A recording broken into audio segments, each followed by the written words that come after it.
Hi everyone, welcome to the channel. My name is Nick Cosgrove and I am back with my coaching reality series called From a Coach's Perspective. Today I want to talk about the five overhyped, overrated supplements that you have been told that you need, but in all honesty, you don't need. All right. Now, in my opinion, I would say 95% of the supplements out there don't work, don't do a thing. It's mostly placebo. Throw in a little bit of arginine, beta-alanine, caffeine, and you think you have this magical product. It's not. Okay. So there's full of fillers, full of stimulants. We have a lot of stuff out there right now that's heavily diluted. And I'm talking about the over-the-counter supplements. I'm not talking about anabolic steroids here. Okay. I'm talking about the supplements that you can go into your local supplement store and purchase or online. But I'm talking about like your creatines, your protein powders, your BCAAs, your pre-workout powders, all this stuff that, in my opinion, it's overhyped, overrated, and something that the supplement industry tries to sell you and tell you that you, the consumer, needs this. All right. If you want to get big arms, you need to consume these mass gainers. If you want to get ripped abs, you need to consume these fat burners. If you want to have the best workouts, you need to take these pre-workout powders. If you want to pack on tons of lean, quality, dense muscle, you need to have the best whey isolate protein powder. Not true. Okay, so I want to go over the five overrated supplements in my opinion. And like I said, it's not that I'm saying don't take these supplements. I'm just saying that you don't need to take these supplements. Okay, so if you're someone who's on a budget, and let's face it, a lot of people, who get into this industry or who just want to work out, they are on a budget. They're trying to really figure out, okay, where should I spend my money? Should I put it towards a coach? Should I put it towards a good gym to invest in? Should I put it towards my nutrition? Should I put it towards my supplementation? And I'm here to help guide you as to where I believe people should put their funds if they're on a limited budget. And even if you're not on a limited budget, you don't want to get ripped off. You don't want to waste your money, right? So I'm going to try to help you here and guide you in the right direction as to where you should be putting your money if you're trying to transform your physique and improve your overall health and well-being. All right. So let's start off this list with supplement number one that I believe is overhyped, overrated, and that is pre-workout powders. There are so many times I've had people say to me, "What's the best pre-workout powder I should be taking?" I'm like, the best pre-workout that you should be taking is a solid meal and maybe a cup of coffee if you're not sensitive to stimulants. To me, that's more than enough. If you have a good complex carbohydrate in that meal, even better. Something like oatmeal, cream of rice, white rice, yams, sweet potatoes. There's your complex carb. You combine that with a lean protein, chicken breast, a scoop of whey isolate if you want to, egg whites. That should be more than enough. If you feel like, if you're working out first thing in the morning, you need a little bit of energy, a cup of coffee to me, 50 milligrams of caffeine, unless you have a heart condition, is not going to bother you. All right. So I don't think it's necessary to have these pre-workout powders that people are addicted to. I have a lot of people on my roster, especially the younger generation, that they need their pre-workout powder. And I say to them, I wonder how much of this is actually placebo. Because if you don't have your pre-workout mix, are you really missing that much? Because as I talked about earlier, the combination of beta-alanine with arginine, with leucine, a lot of times people think, and you top it up with caffeine, a lot of people think, wow, that buzz they're getting, it must be something magical. It's really not. It's something you could actually make on your own. And to me, the crash on a lot of these pre-workout powders is detrimental. So I mean by that is, you go into the gym, you have your pre-workout shake, drink it, you go in, you're all buzzed and you're hyped up, ready to lift. But then after your workout, you start to crash really hard, okay? Because the beta alanine, along with the arginine and the caffeine combination, kind of spikes your energy levels like this and it boom, crash. It's like a sugar crash. So it's not that I don't advise people to take pre-workout powders, it's that I just don't think they're necessary. I have taken them myself. Every once in a while, I'll take a product called C4. That's not me endorsing this product, but the only time I actually take that is when I'm in a severe depletion state. So, for example, when I did that bodybuilding show about 2 months ago, I was taking pre-workout powder for like the last 3 weeks because my carbs were very low. I was less than maybe 50 grams of carbs per day. I had very low energy for my workouts. My strength was gaining a little bit less and less because my body fat levels were low. So I started taking a pre-workout powder. But as soon as I reintroduced carbohydrates into my diet again, as in more carbs, I didn't need it. It was fine. I can have a bowl of oatmeal and I can go work out and have a great workout. So not necessary. Okay. So if you're someone who again is working on a budget, or if you're sensitive to stimulants, if you are sensitive to stimulants, I know there's a lot of pre-workouts out there that don't have stimulants, but then what's the point of taking a pre-workout? The whole idea with taking a pre-workout, why people take them is for that extra boost of energy. So it's the stimulants they're addicted to, right? So I don't think it's necessary. I think you can get the same effects from having a cup of coffee and a good whole meal. Okay. So save your money, put it towards nutrition and maybe a good coffee as well. Okay. So get a good type of strong coffee that you enjoy. And 50 milligrams of caffeine, unless you have a heart condition, is not going to really make much of an impact on you whatsoever. And you're not going to crash. All right. Supplement number two. Intra-workout shakes. Now, for a lot of you, you might not be familiar with that. All right. Now, for anyone who's a bodybuilder or who follows bodybuilding, you are most likely familiar with intra-workout shakes. I have never in my life done an intra-workout shake. All right. Even when I used to compete, I never believed in them. And the whole ideology is that during your workout, you want to be sipping on a drink that contains carbohydrates. Why? It's not, to me, again, if you're following a proper nutrition plan and your diet's dialed in, you should have your pre-workout nutrition and post-workout nutrition down packed. You don't need to have intra-workout nutrition, especially if your workouts are only 45, 50 minutes. So, that's something that a lot of the younger generation, again, because I'm getting a lot of clients in their 20s and they're asking me these questions. I get it. You see it online, you see it on TikTok, you see it on Instagram Reels, people taking these pre-workout powders, intra-workout powders. I get it. But at the end of the day, do you need it? Absolutely not. Okay, your body's not going to go into a catabolic state if you don't consume carbohydrates for 45 minutes while you train. Not going to happen. You're not going to put on any additional muscle either if you're sipping on carbohydrates throughout your workout. Period. You're not. And anyone who tries to say different, I call bullshit on them. All right, someone trying to pump and sell their crappy supplements to you. All right, and the problem is with a lot of these supplements too. I'm kind of go off track here for a second, but a lot of the people that endorse these supplements, they're sponsored. And yeah, they look great. I'm talking about the athletes, the bodybuilders, the bikini girls, or even the social media influencers who are endorsing these products. But you have to remember, they might be taking these products, but that's not all they're taking. What else are they taking behind closed doors? And in my opinion, a lot of these people are taking anabolic steroids. So the reason why they look a certain way isn't because of these intra-workout powders or pre-workout powders or protein powders. It's because of the anabolics. Do the intra-workout powders help? They might help you get more of a pump in the gym while you're training because you're putting more carbohydrates and glycogen into the muscle. So yeah, maybe. But is it going to make you like 1% better looking in the as far as muscle density and definition and lean quality muscle? No, it's not. Okay. So intra-workout powders, in my opinion, not necessary, just like the pre-workout powders. Don't need them. Save your money. Supplement number three. Now, this one's going to I'm going to get a lot of hate for this one. Protein powders. Now, I've talked about the usage of protein powder. I use protein powder, all right, but I don't do protein shakes. I put protein in my morning oatmeal. That's it. I usually use 2 scoops, and I usually put 2 scoops in my post-workout meal. But I don't do it because it's like, wow, there's something magical about the protein or that the protein powder absorbs faster into the muscles. None of that bullshit. I do it because it's convenient. Okay. I could easily switch to egg whites, but I mean, I'm not a big fan of eating egg whites. I'm not a big fan of drinking egg whites. Protein, a good solid whey isolate to me, it's easy to digest, tastes good, but is it necessary? Absolutely not. Can you get the same effects by having egg whites? Absolutely. You can get the same effects from having chicken breast. Okay. But it's just more convenient. So whenever I work with people online and I design a nutritional plan, I'll usually say to them, you have the option of having a good solid whey isolate in your nutritional plan as an option. But I also give other options. They can have egg whites if they prefer, right? They don't need to have the protein powder. They can have chicken breast. So there's other lean protein options that they can have. The reason I do recommend if you're going to consume a protein powder that you consume a whey isolate protein powder is that it's very easy to digest. It's a good quality whey isolate. It's going to be pure protein, very little fat, zero to no carbs. And then on top of that, it's just going to allow you to get your protein in a more convenient way, and it's going to be easier. Okay, as opposed to eating 30 grams of protein, you can just drink it. So it is easier, but it's not necessary. Okay.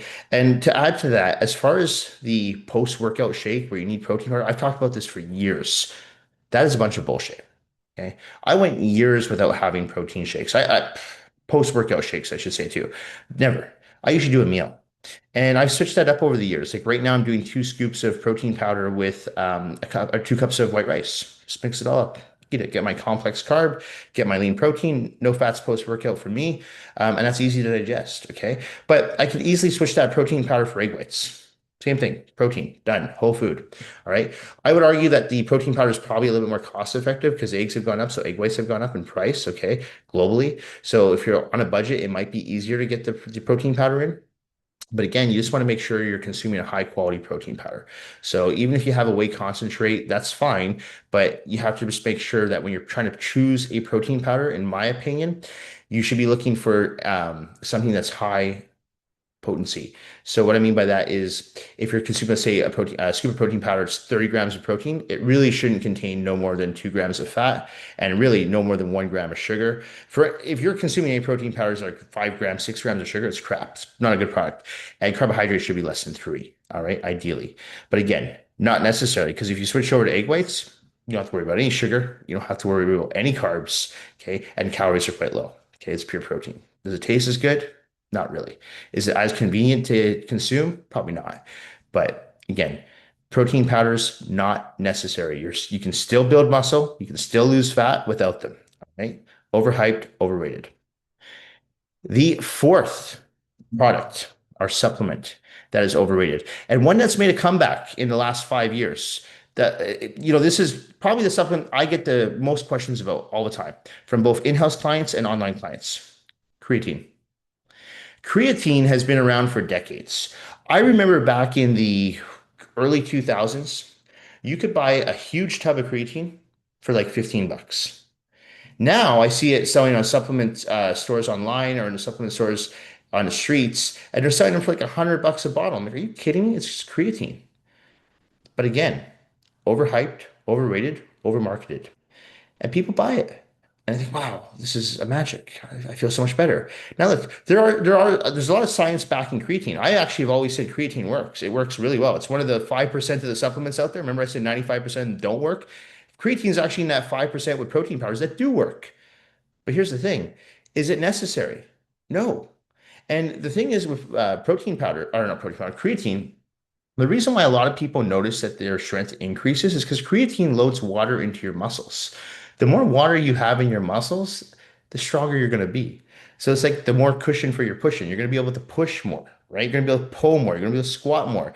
But you're not going to be able to squat like 300 pounds more. It's not an anabolic steroid. It's still an over-the-counter supplement.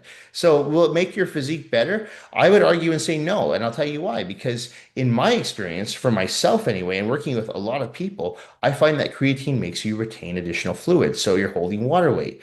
Personally, I don't like holding water in my face or water in my stomach. So I'll sacrifice that little bit of extra strength that I would get from the creatine because I don't want to look bloated.